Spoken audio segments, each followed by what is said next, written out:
The origins of the Indus civilization is still steeped in mystery. While some say that they were nomads who came from Africa some 40,000 years ago and settled here as they found green pastures and fertile land, others say that the people of this civilization were indigenous. As regards their culture, some say that it was the colony of some Western empire, while others say that they were indeed indigenous.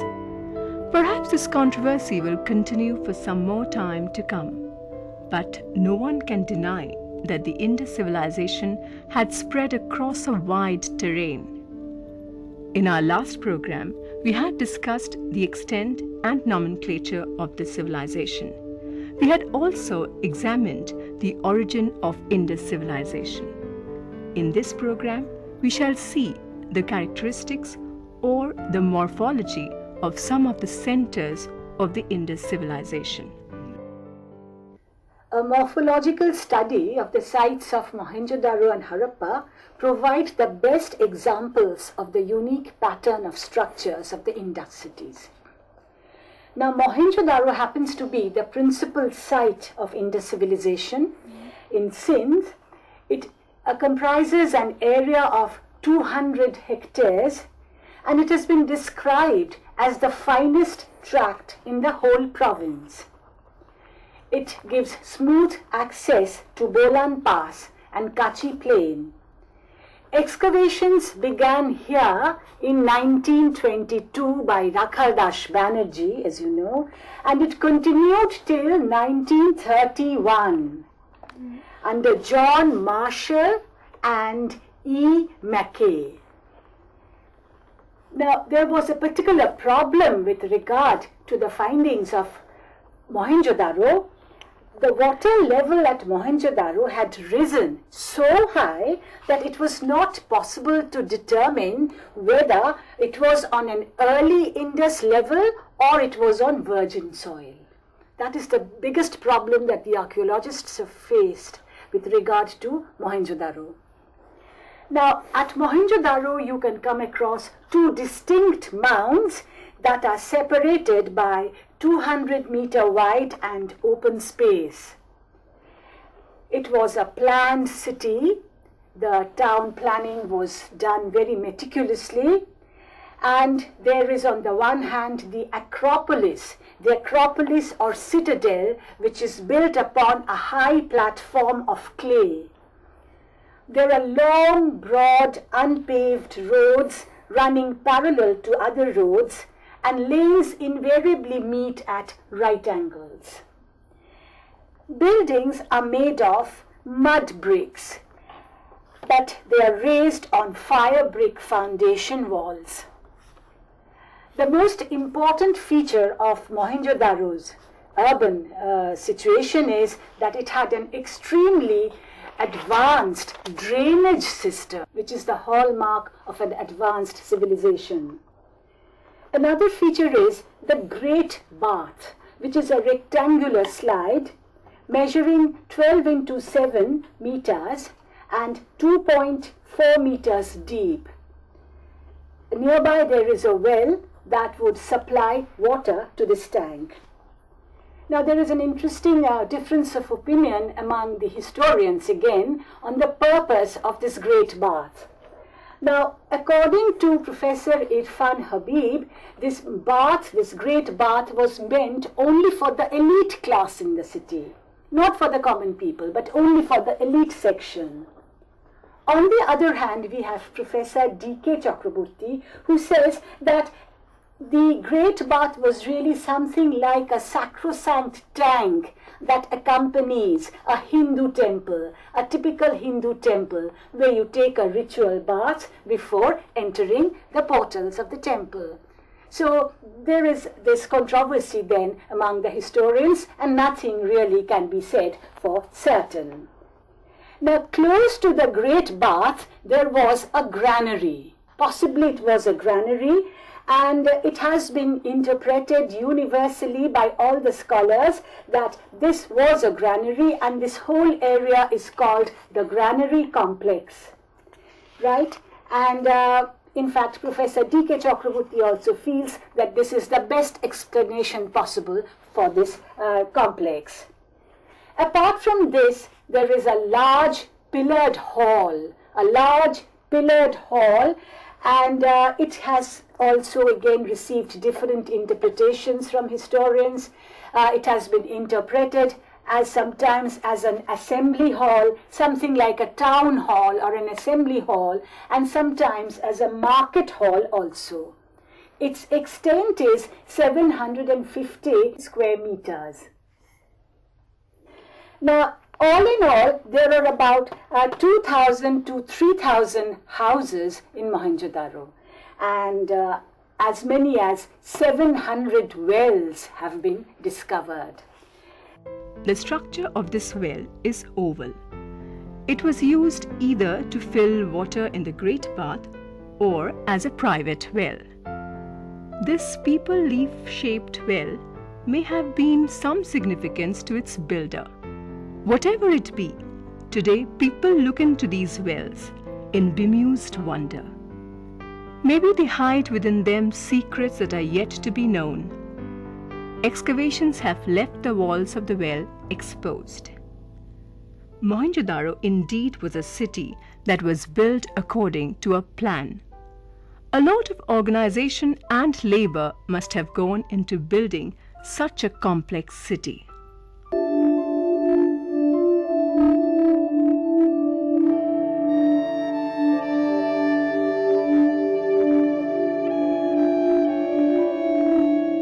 Welcome to Harappa. This is an artist's rendition of how Harappa would have been a few millennia ago. Sir Alexander Cunningham first excavated this site in 1872-73. That, however, was not an archaeological excavation. He was removing ballast for the railway lines. The most important thing that he treasured was this seal. It was Rai Bahadur Dairam Sahni who did extensive archaeological excavations in 1920. His work and the work at Mohenjo-daro at the same time brought to the attention of the world the oldest civilization of the Indian subcontinent. Harappa was probably smaller than Mohenjo-daro, but it was built in the same planned manner. There is the evidence of a massive granary. Around the granary, there are a number of quarters, probably used by the laborers who worked in the granary. Look at the 3 stones on both sides. What was their function?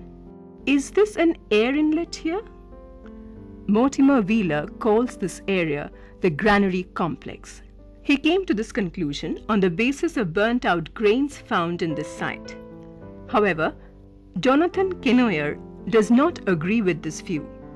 In his book entitled Ancient Cities of the Indus Valley Civilization, he says that the evidence of burnt grains or other articles associated with a granary is not sufficient to conclude that this indeed was a granary. Then, what was this site? He of course does not state what it could be, but he is against this idea of calling it a granary complex. Ma'am, will you please repeat the year of publishing his book? He published his book in 1998. Now, according to a few other scholars in very recent times, this granary theory is based on comparison with Roman buildings. Now, they point out it simply came to be called a granary because the Roman granaries also looked like this. And but they rightly pointed out maybe that there are no parallels of such buildings in South Asian history. So can we really call this a granary? So there again we find a debate is being built up around this question. Now, unfortunately, most of the citadel buildings of Harappa are now destroyed. In fact, Harappa is much more destroyed than Mohenjo-daro is. And the lower town, however, offers some important sites. And the lower town had a boundary wall of mud bricks. It contained a large number of wells. It also showed a very highly advanced drainage system, and there were drains that coming out of the buildings that connected to the street drains. So the town planning of Mohenjo-daro and Harappa were typically the same.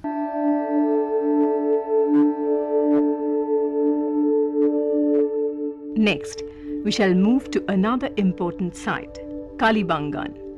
It was built on the banks of a river called Ghaggar, but it is no more there. It has now dried up. What is significant in Kalibangan is the discovery of these spots, considered to be fire altars. This is a ploughed field, the first of its kind in the history of civilization. The pattern of ploughing continues in this region even today. Now, its early strata, fortunately, is excellently preserved, and it existed till the mature Harappan period. Now, Kalibangan makes a very interesting study. I will tell you why. It was founded in the year 2900 BC, and it was a 750 feet long planned city in rectangular shape, and it used adobe brick. You know what adobe brick is? That is white clay, right? So it mainly used adobe brick.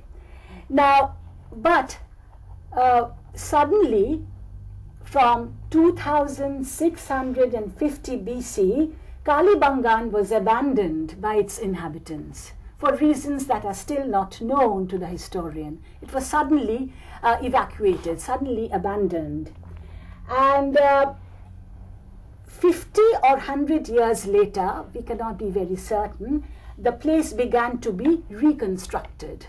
It was built again after about somewhere about 50 to 100 years, and this time the pattern began to resemble very much that exists in Mohenjo-daro and Harappa.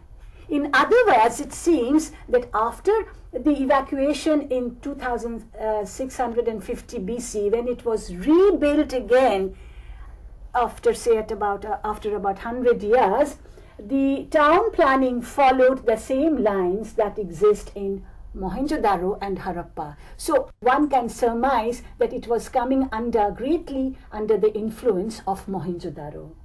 Now, there might have been a regular war. We are not certain about that. And but somehow it came under complete domination of Mohenjo-daro, and Kalibangan survived till as late as 1800 BC, 1800 BC, when the Ghaggar river completely dried up and the city lost its agricultural base. So this was what happened to Kalibangan. It disappeared once, but it was reconstructed, and when it was reconstructed, it followed the lines of Mohenjo-daro.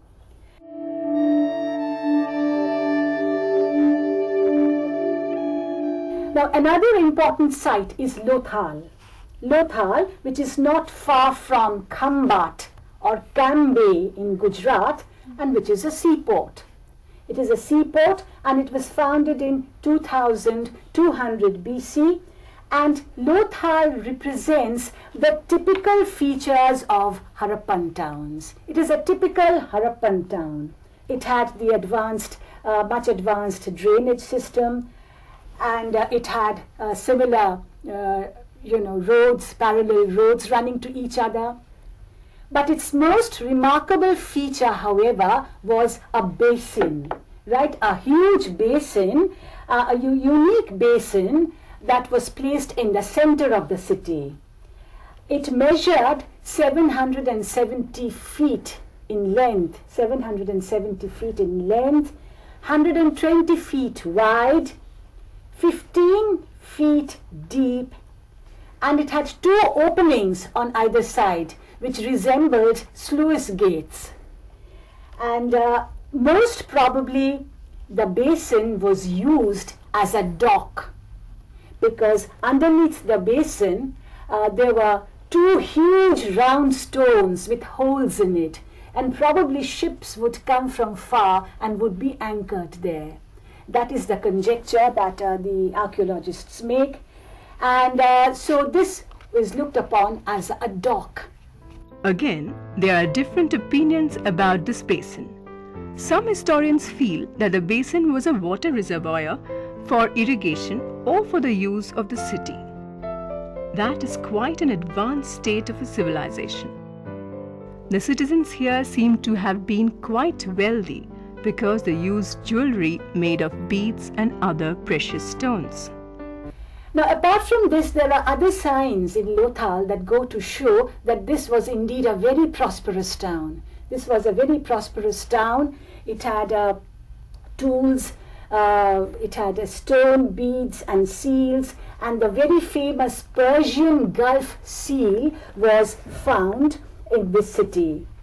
Not only that, Lothal was also a supplier of raw materials to other cities in the Indus civilization. For example, it supplied cloth from Gujarat. It supplied copper from Rajasthan. So it also had a very lucrative and a very thriving internal trade. And that is why Lothal can also be looked upon as a gateway, as an entry point. And it was not really a very large city. It was 900 feet long and 750 feet wide. And but its economic importance, as you can understand, is very, very significant. It's very, very high, right? It was a great center of trade and commerce, and it was an extremely prosperous area. Now, its decline set in sometime about 1850 BC. Suddenly we find a pattern of wild construction. You know, town planning was no longer adhered to. Houses would crop up anywhere and everywhere. Suddenly there was this pattern of wild construction which has not been suitably explained why. And maybe they could feel that the end was drawing near. That could be one reason, because the city really came to an end by 1700 BC, 1700 BC. Dholavira. This is the newcomer to modern civilization. It was discovered in 1989-90. This is a city on an island of Gujarat in the Rann of Kutch. It was a pretty large city, one can say. It was 60 hectares in extent, and the most important feature of Dholavira is that it has preserved its stone culture in an excellent way. There is an excellent preservation of stone culture. And Dholavira, like the other typical Indus cities, also had a walled acropolis. It had a walled acropolis like Mohenjo-daro and Harappa. Its walls and buildings are made of mud bricks, but stones substitute for fire bricks. This area, there was plenty of stone, right? So stones substitute for fire bricks.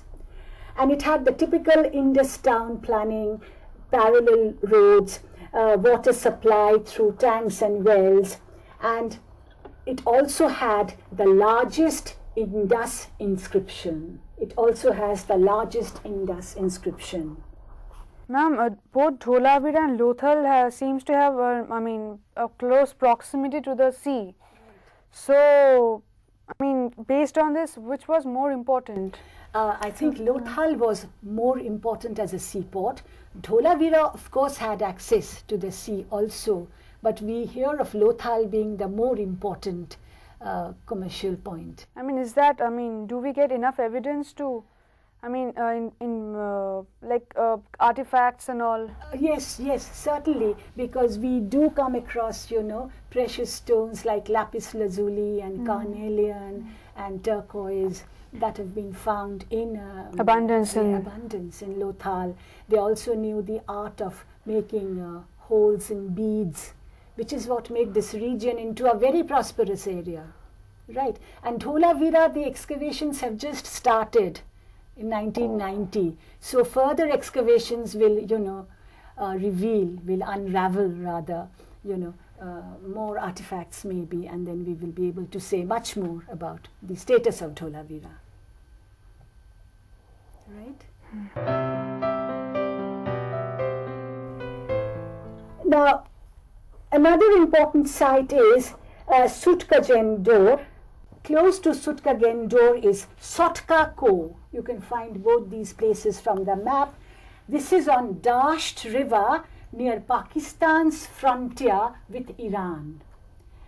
And close to Sutkagendor, there is a fortified enclosure.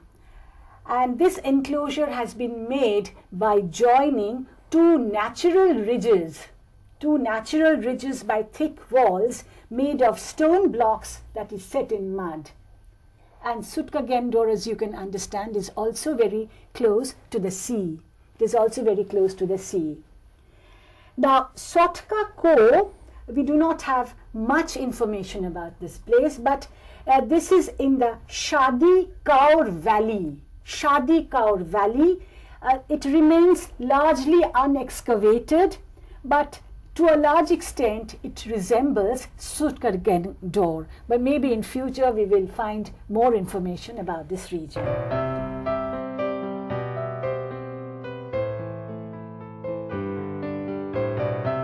So that brings us to the conclusion.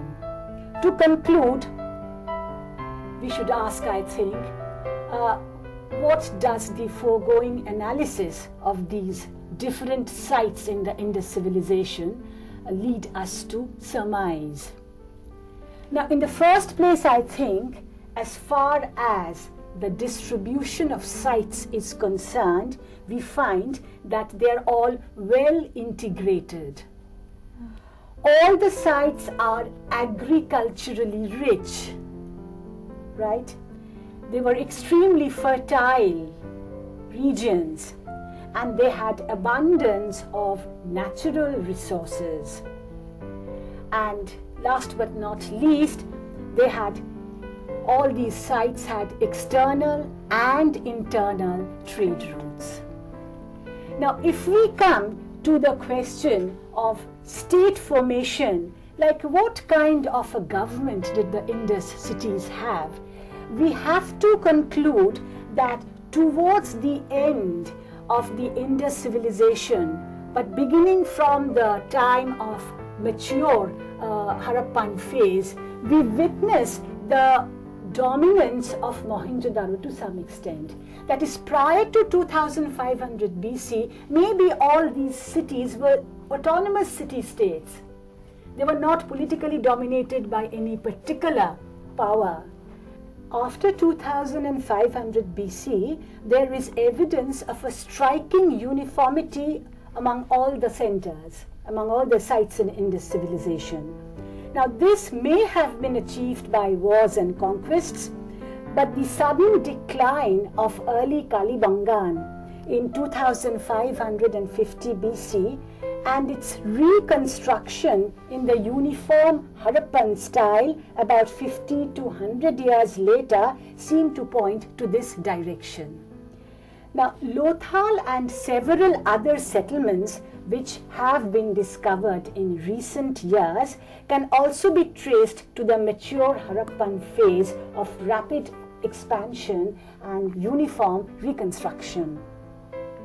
So we can say, I think, that in all probability there was an Indus empire with Mohenjo-daro as the capital. In fact, historians Hermann Kulke and Dietmar Rothermond think that, I quote, a new phase of imperial state formation in South Asia.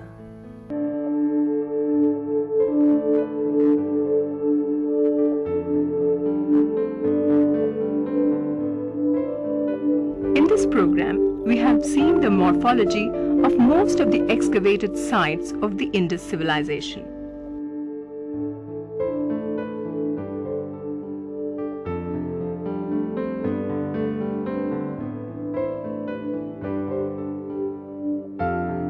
Obviously, there are differences of opinion regarding some areas which can only be resolved with more scientific study of the artifacts.